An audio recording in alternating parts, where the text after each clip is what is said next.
Your hands are your tools. This is how you interact with the world.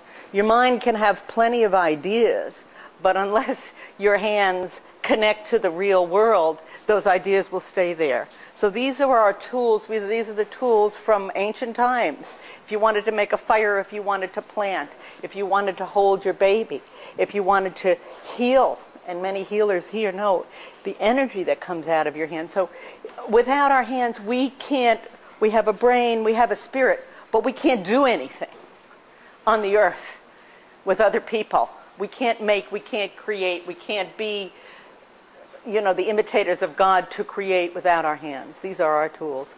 And there are more nerve endings on our hands than in anywhere else on the entire body. So all of our thoughts, all of our desires, all of our, everything that comes through the brain travels down through the hand and shows up on the hand. Now, in palmistry, there's many different aspects. There's the structure of the hand, there's the structure of the fingers, there's the lines, there's the mounds, there's the psychic aspect, because, as I'm sure everybody here knows, we pick up that energy. And when you hold someone's hand, when I'm doing palmistry and I hold their hand, I mean, I get so much. I get so much from that person. So all of these aspects are part of palmistry. And the other very interesting thing about palmistry, it's very ancient. In every civilization they have looked at it. They have found hands on caves, palms on caves. And palmistry really dates back to the 1800s. There were two Frenchmen, both who fought with Napoleon, who studied palmistry in depth and brought together the ancient Egyptian and the Gypsy various aspects and wrote two very fine books. One wrote it about the shape of the hand and the other wrote it about the lines. In the 1800s, there was a great magician, and he called himself Eliphas Levi. He took a Hebrew name. He was not Jewish, but he took a Hebrew name because he was a great study of the Kabbalah. And he wrote a lot about the Tarot and all of the, after the French Revolution, you had kind of this flowering of the ancient studies. And so one of these was palmistry, and he told one of these fellows, de Baroles, that he needed to combine the Kabbalah with palmistry. The interesting thing about the Kabbalah supposedly was the oral message that was given Moses on the Mount.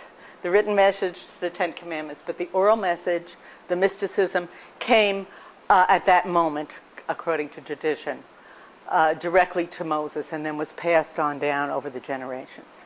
That the light, which we have in so many traditions, that the light abounded everywhere before the creation. And that it was held in a vessel.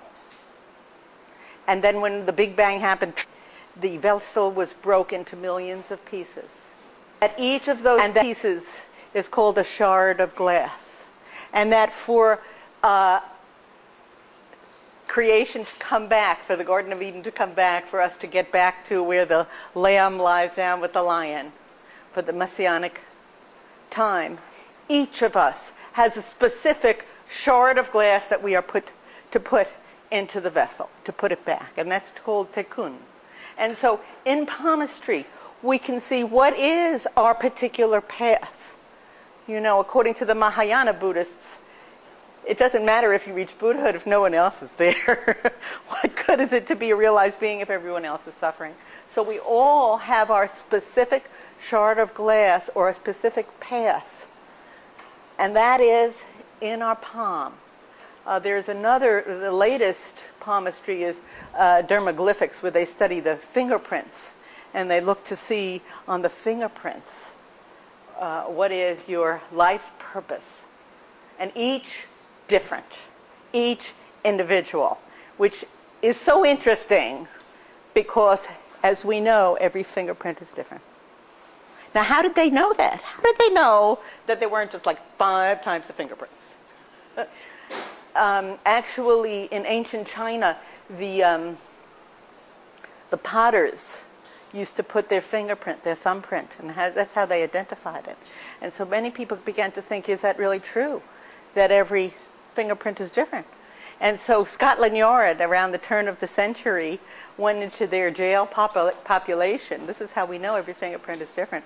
And took the fingerprints of all their prisoners and discovered at that moment that every fingerprint is different. So we each have a different mission on our lives. Now, if you read the old books, and I brought a couple of old books from the turn of the century on palmistry, some of them say, death by the scaffold, murder in a dark alley. I mean, very, very interesting. But it's true in palmistry. You see both the difficulties and the special signs. And that's what we need in life to get us going. Sometimes we need the kick in the pants, and sometimes we need a special blessing that will inspire us. So we have both of those things in our hands.